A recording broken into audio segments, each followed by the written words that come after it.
Primeiro livro dos Reis, capítulo 19.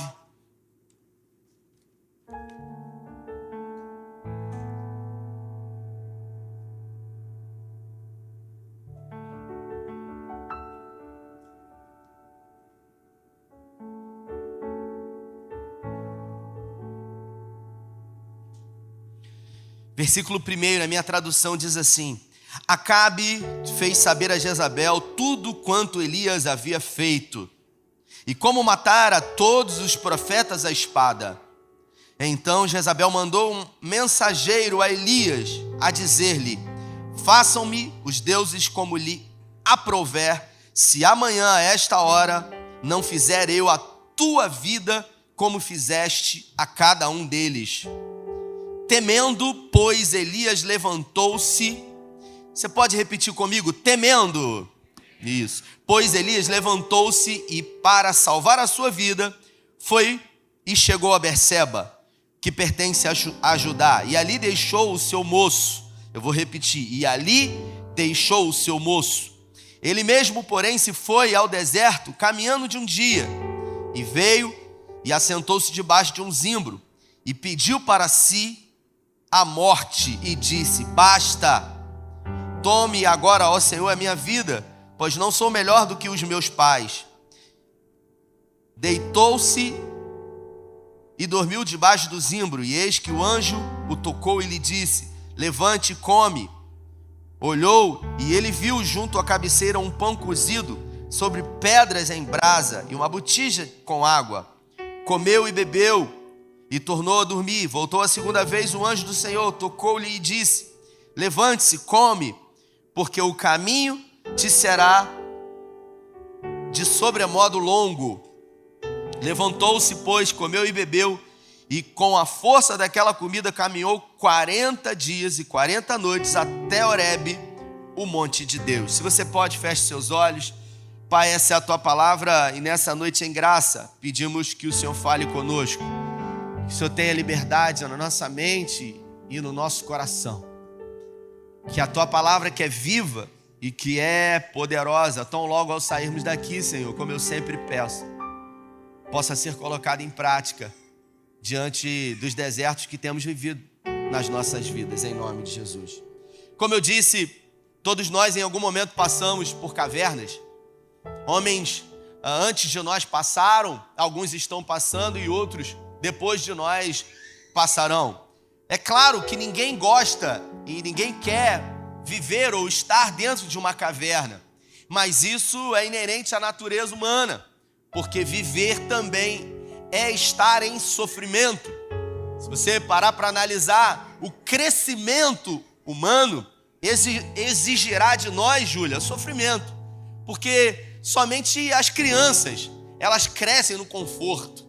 E ainda assim, quando estão desconfortáveis, elas choram para que os seus cuidadores tenham a capacidade de ver se é frio, se é fome, ou se as fraldas estão sujas e necessitam ser trocadas. Mas as crianças, elas estão crescendo no conforto, no aconchego, no seio da mãe ou da cuidadora. Nós crescemos através das cavernas que nós passamos. E aqui nós estamos diante de um texto que fala sobre o maior profeta do Antigo Testamento. O nome dele é Elias. Ele foi o maior. Sem sombra de dúvidas, ninguém foi como ele no Antigo Testamento. A prova disso é que em Marcos, no capítulo 9, ele aparece no Monte da Transfiguração, junto com o maior líder do Antigo Testamento, que foi Moisés, lá no Monte da Transfiguração. A gente está falando de um homem que foi comissionado por Deus, um tisbita, para fazer uma grande obra, para se opor a um governo estabelecido que praticava feitos contra a palavra de Deus. Acabe e Jezabel faziam atrocidades, e a Bíblia fala que Elias, ele se opôs a isso, e ele se posicionou diante disso, e Deus era com ele, e tudo o que ele declarava, Deus ele respaldava. Certa vez Elias disse que ficaria sem chover até que da palavra dele fosse declarada que viria chuva. E a Bíblia fala que durante 3 anos e meio não caiu sequer um orvalho sobre a face da terra.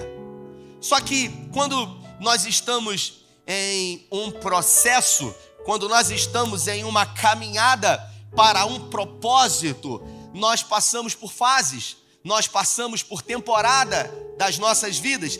E algumas temporadas elas são favoráveis, outras temporadas elas são temporadas ruins. Assim como o Caleb um dia ministrou uma palavra, ele disse que a nossa vida é como série.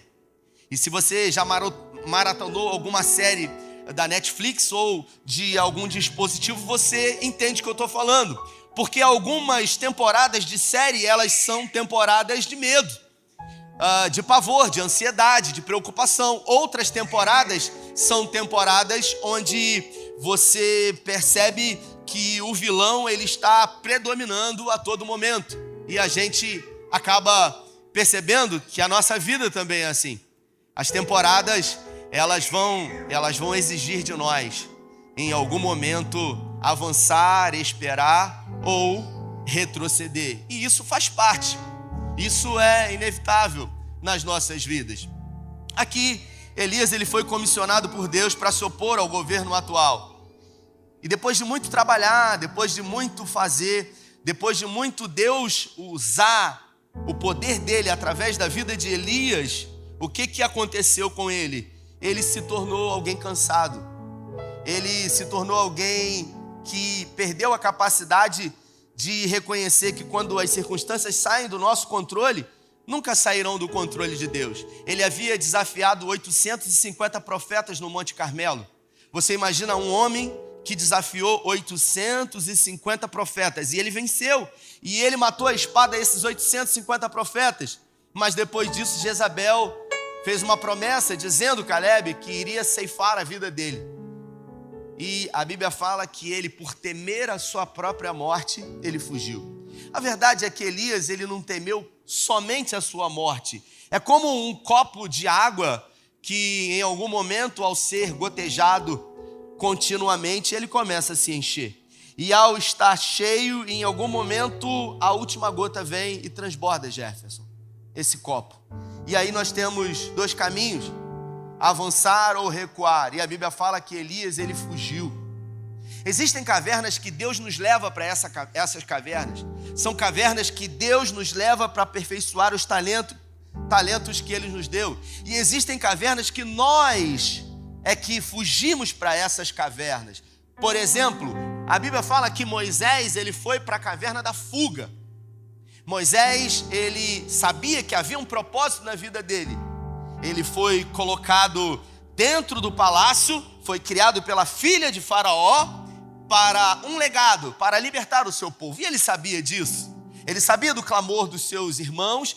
E o texto diz que quando ele estava passeando pelas obras, um egípcio subjugou um hebreu e ele tentou assumir a sua posição, porque ele sabia o que ele carregava. Só que ele tentou assumir na hora errada, da forma errada, no tempo errado. Não no tempo de Deus, mas no tempo dele, fazendo com a sua própria força. E o texto diz que ele matou o egípcio, enterrou, e no outro dia, esses hebreus que haviam brigado no dia anterior estavam juntos brigando novamente. E ele falou, poxa, por que vocês ficam brigando? E aí o hebreu disse para ele, o que você vai fazer com a gente? Você vai matar a gente igual você matou o egípcio? Você acha que a gente não sabe o que você fez? E o texto diz que ele fugiu. Porque entre duas dores, todo ser humano ele vai buscar a dor menor. Entre duas dores, eu vou repetir, todo ser humano ele busca a dor menor. Se você entra num casamento, e ninguém entra num casamento para se separar, e aí por algum momento os conflitos vêm, as dificuldades elas vêm, você pensa 1, 2, 3, 4, 10, você pensa 200 vezes em sair desse casamento. Você começa a mensurar as consequências. Você pensa nos seus filhos, você pensa na sua vida, você pensa nos seus amigos, você pensa na sua família, mas em algum momento, diante de uma pressão ou daquilo que você acha ser o melhor, você decide sair desse casamento. Você decide não mais estar nesse relacionamento. E eu não estou recriminando quem o faz, eu apenas estou fazendo um comentário de um fato que acontece na vida de todo mundo. E você vai às vias de fato, você se separa. E aí você entra num outro relacionamento, porque ninguém nasceu para ficar sozinho, Marlon. E aí os problemas vêm, talvez as qualidades de uma sejam os defeitos da outra. Só que diferente do primeiro relacionamento, do primeiro casamento, do primeiro matrimônio, você não é capaz mais de suportar tanto quanto você suportou na primeira vez. Porque você começa a perceber que existe vida depois de um divórcio. E aí, entre duas dores, você escolhe a menor, que é abrir mão. E por isso que algumas pessoas estão no terceiro, estão no quarto, estão inclusive no quinto matrimônio, porque escolheram uma dor menor. O texto diz que Elias, ele fugiu. E aí, para você entender como acontece um processo depressivo na vida de alguém, a depressão, ela tem muitas portas de entrada. A mais comum é através do estresse. E se você pegar a palavra estresse para a psicologia, estresse é o período de tempo de adaptação numa mudança de rotina. Você tem uma rotina na sua vida. Você tem uma rotina, você trabalha, você acorda de manhã, se você faz atividade física ou não, você vai no seu trabalho, você almoça, você volta para casa, você estuda. Se existe uma mudança de rotina, você é mandado embora do seu trabalho, ou você faz uma mudança de trabalho e o horário ele muda, você vai viver um estresse. O estresse é o período de tempo de adaptação a uma mudança de rotina. E aí você começa a ficar tensionado, estressado, porque a sua rotina foi alterada. Até que essa rotina ela venha a ser adaptada, você vive o estresse. Só que existem algumas mudanças de rotina que demoram muito tempo a serem adaptadas. E quando essa mudança de rotina ela não é adaptada nas nossas vidas, nós desenvolvemos um processo depressivo. Nós começamos a nos tornar introspectivos. Nós começamos a não mais ver a alegria ou o prazer em muitas coisas que outrora tínhamos, como por exemplo Elias. E o texto diz que Elias fugiu porque todo mundo que está num processo depressivo busca o isolamento. E aí ele fugiu, e o texto diz que ele fugiu para o extremo norte. E ao fugir com o seu moço, com o seu auxiliar, com o seu ajudante, em algum momento ele disse para o seu ajudante, fique aqui. E ele caminhou por mais um dia, ou seja, ele decidiu, Vinícius, estar sozinho. Porque pessoas que estão num processo depressivo, elas não querem dar satisfação, elas não querem ser julgadas, elas têm medo do que as outras pessoas vão pensar ou vão falar. É gente que a vida ou que o trabalho proporcionou ter bens materiais, dinheiro. E aí uma pessoa que vê de fora, alguém que tem um bom carro, alguém que tem uma boa casa, alguém que tem uma boa família, e por não saber como isso se dá na mente, diz, poxa, mas você tem tudo. Você é uma pessoa tão jovem, você tem um bom carro, você tem um bom emprego, você tem uma boa família, mas isso não tem a ver com aquilo que você tem, e sim com aquilo que você está sofrendo dentro de você. E o texto diz que ele deixou o seu moço, e ele seguiu mais um dia, deitou embaixo de uma espécie de zimbro, e ali pela primeira vez ele pediu a morte. Você imagina quanta dor de alma de um indivíduo ao ponto dele fazer uma oração para Deus e falar assim para Deus, me leva, porque eu não aguento mais, porque eu não aguento mais sofrer, porque eu não aguento mais. Eu estou falando de alguém que ouvia a voz de Deus, alguém que era usado por Deus, alguém que dizia não vai chover e não chovia, alguém que fazia uma oração e Deus respondia com fogo. Mas homens e mulheres de Deus que Deus usa também entram em cavernas, cavernas que Deus não pediu para entrar, porque às vezes Deus nos leva para algumas cavernas, mas às vezes somos nós com as nossas próprias pernas que vamos para dentro de cavernas que Deus não nos mandou ir. E o texto diz que ele entrou dentro de uma caverna em Horebe, e ele ficou dentro da caverna, e ele ficou lá pedindo a morte. E é curioso porque mesmo na caverna, Vinícius, Deus alimentava ele. Deus enviava um anjo para levar pão, para levar água, para acordar ele, para mandar ele comer e para mandar ele sair dali, para perguntar para ele o que ele estava fazendo ali. Deus visitou Elias na caverna de Horebe e perguntou para ele por algumas vezes, o que você está fazendo aí, Elias? Pergunta para quem está do seu lado, o que você está fazendo aí? E você sabe o que Elias respondeu? Elias não respondeu nada. Elias ficou quieto, porque sequer ele tinha as respostas, porque sequer ele se dava conta, tudo que ele queria era fugir. Assim como eu e você, quando estamos sofrendo, não sabemos o que queremos ou o que estamos fazendo e a gente empreende fuga. Eu já vi, preste atenção no que eu vou dizer para você, eu já vi, por causa de cansaço de alma, pessoas fazerem em 5 minutos algo que vão se arrepender pro resto da vida. Eu já vi pessoas fazerem em 5 minutos, cansadas, aquilo que elas iriam e estão se arrependendo pro resto da vida, porque não discerniram o seu cansaço. E o cansaço excessivo, ele leva a gente para cavernas que Deus não nos mandou entrar. Porque quando o cansaço é físico, a gente tira um final de semana, a gente vai para uma pousada, se a gente tem condições, se não tiver parcela no cartão, ou então a gente vai para a praça, a gente vai para a praia. Mas quando o cansaço é na alma, que você dorme cansado e você acorda cansado, você faz o quê? Você esconde de todo mundo, você se isola, e aí você fica introspectivo, e aí você começa a visitar as mídias sociais com mais frequência, porque você fica num estado de isolamento, e você começa a visualizar no Instagram a vida de todo mundo, que é uma vida perfeita, que é uma vida feliz, que é uma vida que tem tudo o que você gostaria de ter e você não tem.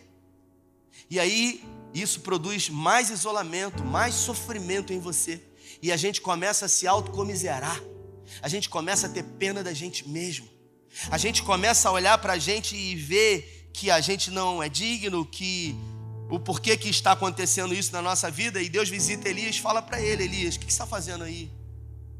Sai daí, cara, aí não é o seu lugar. E o texto diz que vem um vento, uma espécie de tempestade, e Deus não estava na tempestade. E vem um terremoto, e Deus não estava no terremoto. E vem um fogo, e Deus não estava no fogo. E de repente vem um silêncio ensurdecedor. E o texto diz, Vitor, que Deus estava no silêncio, porque às vezes, Marlon, Deus está no silêncio. E tudo o que a gente não quer é ouvir o silêncio de Deus, porque nós somos ensinados a querer buscar as respostas. Nós queremos ter todas as respostas. Nós queremos saber o porquê, quando, o que, para quê. É a história. Se você entra numa caverna, a gente pergunta: Senhor, o que, para quê, por quê? Agora, ninguém tem todas as respostas. E um ministério promissor, um ministério de sucesso, ele teve fim. Você sabe por quê? Por causa de um processo depressivo, porque ele resolveu deixar todas as pessoas que poderiam ajudá-lo longe dele. Elias não tirou a própria vida porque Deus não permitiu, porque Deus foi lá e sinalizou para ele: faz o seguinte, pega o caminho de volta, você vai ungir Azael como rei da Síria, você vai ungir Jeú como rei de Israel, e você vai ungir Eliseu no seu lugar. Imagina você chegar diante de Deus e entrar, e você ouvir de Jesus: entra no gozo que tenho preparado para vós. Você vai dizer glória a Deus e aleluia, e ele mostrar num telão como esse tudo aquilo que você poderia ter feito e não fez.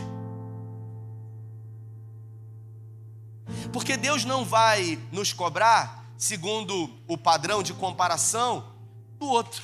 Deus não vai cobrar de mim o que eu não fui, segundo o que o Jefferson fez, segundo o que o Edno fez. Deus vai cobrar de mim aquilo que eu não fui. Por que você não foi, o Rafael, que eu projetei que você fosse?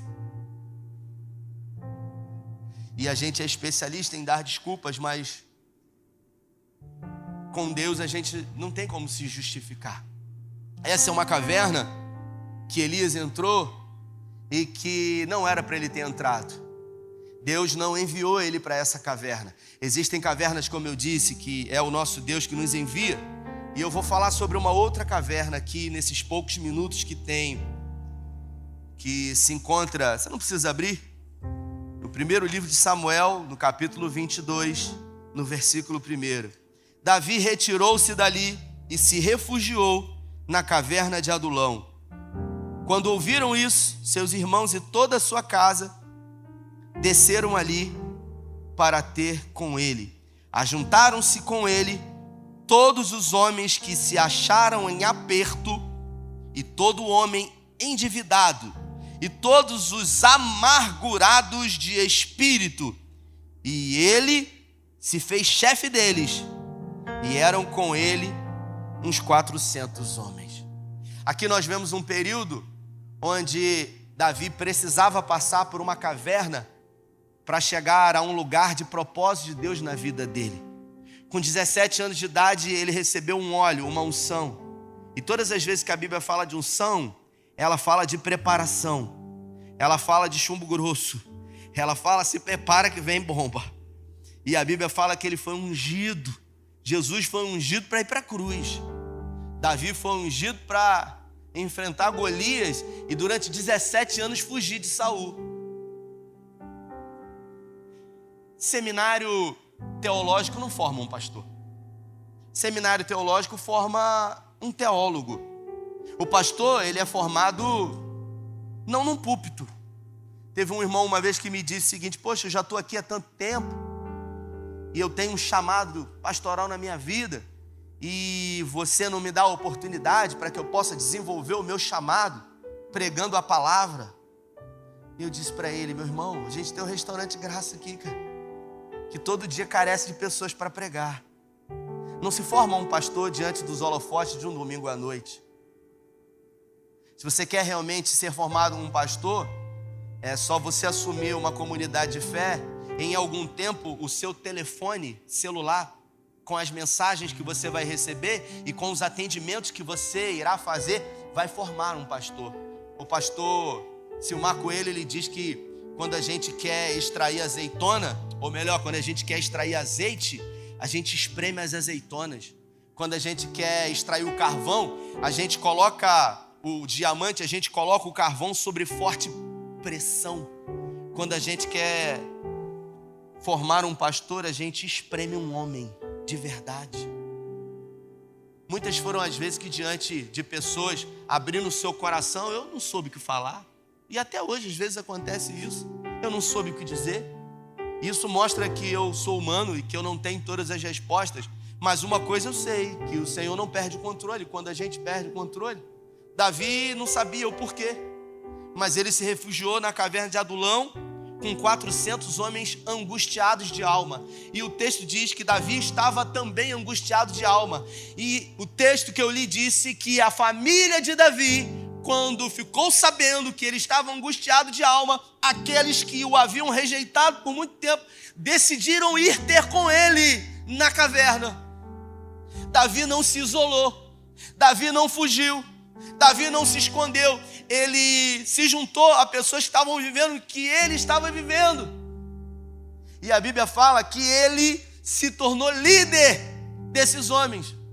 Porque quando a caverna é um propósito de Deus, você entra nela com pessoas rebeldes. E de pessoas rebeldes, Deus torna guerreiros valentes. A gente precisa discernir as cavernas. Se é uma caverna que Deus me permitiu entrar por um processo de aperfeiçoamento, ou se é uma caverna que eu entrei porque eu resolvi botar a mão na prova dos outros. Assim como eu digo que muitas são as guerras que nós entramos que não é para a gente entrar. Guerras de outras pessoas.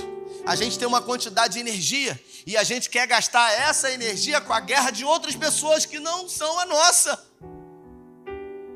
A Bíblia fala que dentro daquela caverna Davi foi formado. Foi ali que o rei Davi foi formado. O rei Davi não foi formado no trono, com cedro na mão, com a coroa na cabeça. Ele se transformou em rei Michele, dentro da caverna de Adulão, sendo perseguido. E o texto diz que em algum momento mais à frente, ele estava dentro de uma caverna com os seus homens. E é curioso porque a Bíblia fala que Saul precisou aliviar o ventre. Sabe quando você come aquela feijoada? Aquela feijoada. Você sabe quando você come aquela buchada de bode, você que gosta, né? O texto diz que o negócio não ficou bom para Saul. Sabe aquela dor que você sente de repente? Irmãos, teve um dia que eu estava num lugar, meu Deus do céu, vou contar isso aqui. Posso contar, gente? Eu estava num lugar longe de casa, como diz o poeta, há mais de uma semana da música. Eu estava longe de casa e de repente eu sinto. Você fala assim, meu Deus. Aí de repente a testa começa a suar. Irmãos, vou falar uma coisa para você. Não tenta não, corre, não tenta segurar que é impossível. E a Bíblia fala que Saul, ele precisou aliviar o ventre.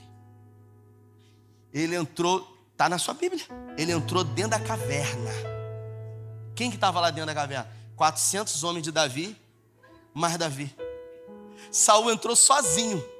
E aí o texto diz, você lê em casa, tem gente que vai no Google agora, deixa para depois você ver, se é curioso. O texto diz que ele colocou a sua vestimenta sobre os seus tornozelos, ou seja, se é que você me entende.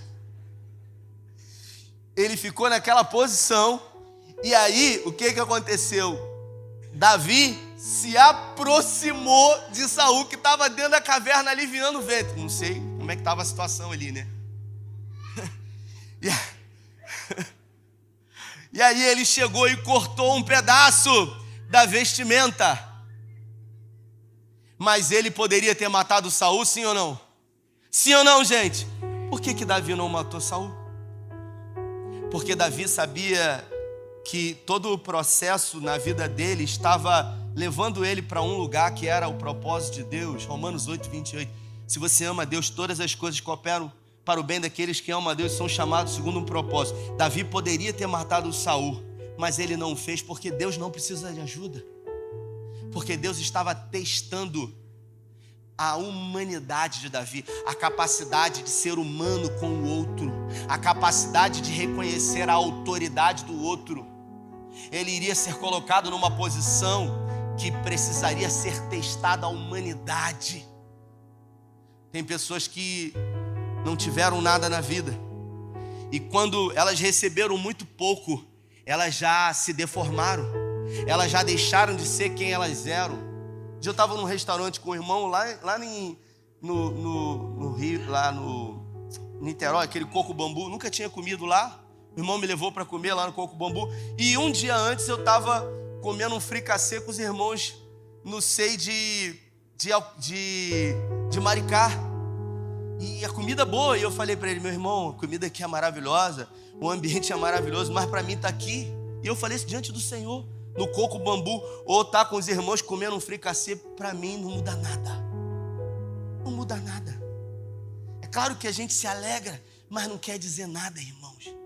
Porque quando o nosso coração sabe o que é passar momento bom e também o que é momento ruim, a gente pode todas as coisas, como Paulo fala em Filipenses 4,13, que a gente bota via no adesivo de carro.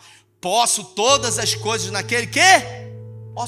Eu posso tudo, passar dificuldade e não me deformar. Eu posso ter muito e não me ensoberbecer. Aqui Davi estava sendo preparado. Ele foi levado para essa caverna por Deus. E quando Saul olha para sua vestimenta e vê rasgada, e vê que a vida dele havia sido colocada nas mãos de Davi, e Davi poderia ter matado e não o matou, ele lamenta, ele diz, meu Deus, meu filho Davi, ele chama meu filho Davi, onde que eu estou com a cabeça? E Davi poderia dizer, Senhor, até quando? Até quando eu fugirei? Foi o Senhor que prometeu. Mas Davi, ele simplesmente permaneceu. E você sabe qual é uma das diferenças para mim gritantes de Elias para Davi? É porque Elias quando entrou na caverna, ele não buscou respostas de Deus ou não orou diante de Deus, ele apenas pediu a morte. A Bíblia fala que dos 150 salmos que tem na Bíblia, Davi escreveu 40. E 80% dos 40 salmos é ele, não fujas de mim a tua face, não aparte de mim o teu rosto, socorra-me Deus, venha, apressa-te, pedindo socorro. Então Davi, quando não tinha ninguém para animá-lo, ele se recreava no Senhor. Ele buscava a face de Deus. E o texto diz que de 400 homens, aquela caverna, o processo transformou nos valentes de Davi. Homens rebeldes, angustiados de alma, que depois de serem aperfeiçoados nessa caverna, tiveram a capacidade de, inclusive, colocar a sua própria vida em favor de Davi, por aquilo que Davi havia feito na vida deles. Irmãos, o Tiago Brunet, ele fala isso com muita propriedade. Não importa o que você faça na sua vida, mas se realmente o sonho que você tem, o desejo que você tem, não for de alguma forma para abençoar outras pessoas, nunca haverá saciedade na sua alma ao fazer isso. Porque nós fomos chamados para ser abençoados para abençoar, para ser curados para curar, sermos transformados para transformar. É sempre em favor do outro, nunca em favor de si mesmo. A gente não foi chamado para viver na solidão. A gente pode até viver alguns momentos de solitude, mas a solidão não, porque a Bíblia fala que Deus disse para Adão: não é bom que o homem esteja só. É possível? Sim ou não? Sim. Mas bom nunca vai ser. Então, se você tem vivido dias difíceis ou noites sombrias, se você tem tido pensamentos, sabe, que tenham deformado você sobre o amor de Deus, sobre o propósito dele na sua vida, e se você tem tido pensamento, seria bom se eu não existisse mais, é possível que você esteja num processo depressivo. E eu quero dizer para você, segundo a Organização Mundial de Saúde, a cada 10 pessoas, Renata, cada 10 pessoas, 8 pessoas, em algum momento da sua vida, pensaram em tirar a própria vida. Quem diz isso é a Organização Mundial de Saúde. Para cada suicídio cometido, nós temos 20 tentativas diretas que não deram certo. Na pandemia, lamentavelmente, eu cuidei de algumas pessoas de perto. Eu cuidei de 3 pessoas que tentaram o suicídio diretamente. Com o problema financeiro que tivemos em Cabo Frio, eu me preocupei achando que isso seria ainda maior, mas não foi. Por que a pandemia foi muito pior do que o problema que a gente teve na GAS? Porque a pandemia, ela gerou um isolamento. E o isolamento, ele é terrível.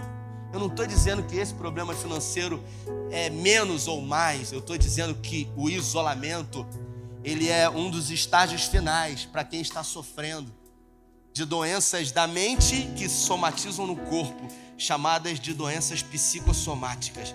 E a gente olha para o lado, dá uma olhada para o lado dessa pessoa aí, bonita, cheira aí esse perfume. Duvido que é Jequiti isso. Isso é Carolina Herrera, isso aí é coisa boa, isso é coisa fina, isso é coisa da 25 de março. Aí você olha assim, essa pessoa aqui não tem esse problema. Esse jacaré no peito aí, tá com esse periquito, tá com esse papagaio, tá com o que quer que seja. E a gente acaba percebendo, irmãos, que tá mais perto de nós do que a gente imagina. A irmã Miriam, quando tirou a vida, todo mundo ficou muito estarrecido, porque ninguém imaginava uma mulher que dava palestra de encontro de casais, uma mulher incrível, mas uma mulher que estava sofrendo. Então a gente precisa tirar esse olhar de preconceito desse tipo de enfermidade. Elias terminou a carreira dele precocemente. Poderia ter feito mais, sim ou não? Sim. E por que não fez? Porque ele chegou num limite aonde Deus falou: cara, não dá mais, você se deformou demais. E eu acho que o pior para mim foi quando Eliseu, que foi o auxiliar dele durante 10 anos, e ele foi embora, Elias perguntou para ele: olha, eu estou partindo, eu queria saber o que você quer que eu faça por você. E Eliseu, ávido por querer deixar um legado, falou: eu quero fazer o dobro do que você fez. E Elias pensou assim: cara, eu fiz muita coisa. Você tem noção do que eu fiz? Desculpa, foi você que me perguntou. E a gente tem que falar aquilo que a gente quer na vida. A gente tem que saber aquilo que a gente quer. A gente pode até não estar onde a gente gostaria de estar, mas a gente tem que saber aonde que a gente quer estar. E ele falou: eu quero o dobro do que você fez. E a Bíblia fala que ele fez o dobro dos milagres. Ele havia feito um milagre a menos, né? Eu acho que Eliseu, ele fez 7 milagres, foi. Elias fez 7 milagres e Eliseu fez 13 milagres. 7 mais 7 são quantos, gente? São 13, está faltando um. A Bíblia fala que quando Eliseu morreu, ele foi colocado numa cova que tinha uma pessoa morta lá. Quando o corpo dele tocou no cara, o cara ressuscitou. Você acredita nisso? O cara fez 14 milagres. Você sabe o nome disso? Saber o que se quer na vida e lutar por isso. E entender que as cavernas, elas fazem parte desse processo. Por isso, escuta o que eu vou falar para você. Se você já passou por algumas, existem algumas cavernas que estão à frente de você. Mas se foi Deus que colocou você nessa caverna, não foi para matar você. Não foi para destruir, porque a mão de Deus pode até ferir. Oséias capítulo 6. Fez a ferida e ligará, e revigorará e tornaremos a ele.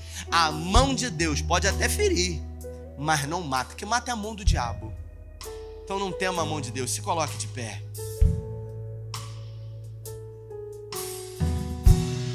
Quero fazer nessa noite uma oração. Por você nós vamos cear. Por você que tem sofrido de insônia. Por você que tem sofrido de crises de ansiedade. Você sabe o que é isso? É a síndrome do pânico, é a crise de ansiedade. Porque você imagina uma pressão.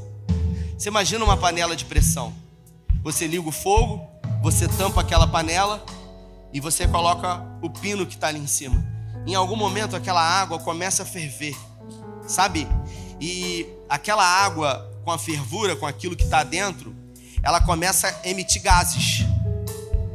E esses gases é a pressão que está ali dentro. Se não tiver um lugar que seja um escape, vai explodir. Por isso que às vezes a panela de pressão explode, porque como é que é o nome daquilo? Eu falei? A válvula entupiu. Agora, é a mesma coisa. Nós fomos criados para lidar e suportar o mal de cada dia, porque a Bíblia fala, basta cada dia o seu mal. Isso quer dizer que Deus deu a você condições de você vencer o mal repita, de hoje.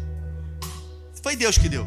Você foi criado assim, para você suportar o mal de hoje. Só que ontem houveram coisas que você não fez ou que você fez e se arrependeu. E aí tem a culpa do ontem. Aí é o mal que está lá que você traz para o hoje.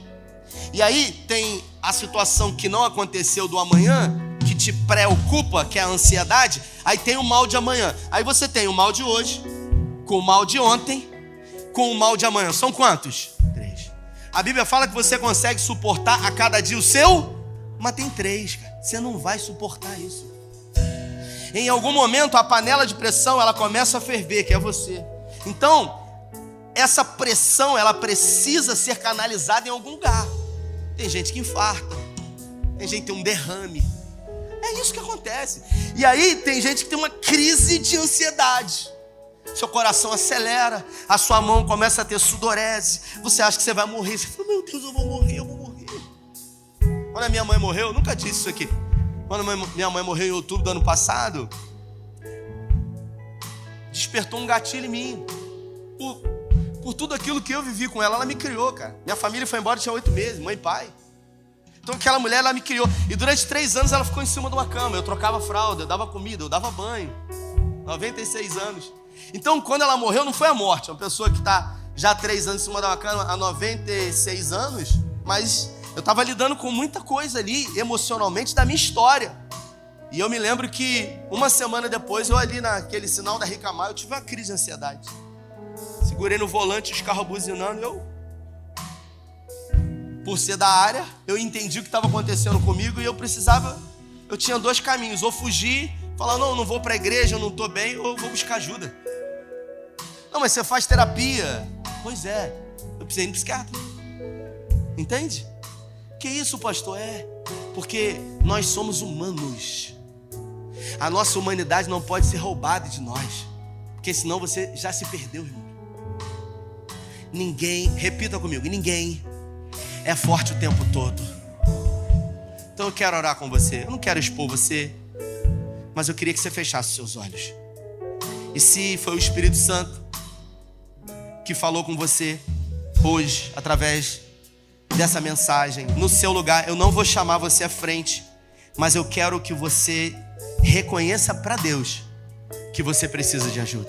Eu queria que você, em sinal de rendição, levantasse suas mãos aos céus para Ele. Eu não vou chamar você à frente, mas eu vou orar por você. Pai, é no nome de Jesus que eu quero orar ao Senhor que tudo sabe, que tudo vê, por essas mãos que estão estendidas aos céus, reconhecendo que precisam de ajuda, que precisam que o Senhor segure nessa mão desse homem, dessa mulher, fortaleça, que o Senhor libere uma graça, que o Senhor libere um bálsamo, um óleo fresco, uma unção nova, revigoradora, capacitadora, transformadora, que o Senhor possa transformar o pranto em festa, o choro em riso. As cavernas, elas são inevitáveis, mas a forma e com quem nós vamos passar por elas é uma opção nossa. E hoje, à luz das tuas escrituras, diante dos ensinamentos da caverna de Adulão e da caverna de Horebe, nós escolhemos pedir ajuda. Escolhemos aquilo que Davi fez, Pai. Entendemos, Pai, que essa caverna ela pode produzir vida, assim como também pode produzir morte. E é no nome de Jesus que nós declaramos a tua vida na vida dos teus filhos. Que o zoe do Senhor nos inunde aqui nessa noite, para a glória do teu nome. Se você crê, dê a melhor salva de palmas a Ele.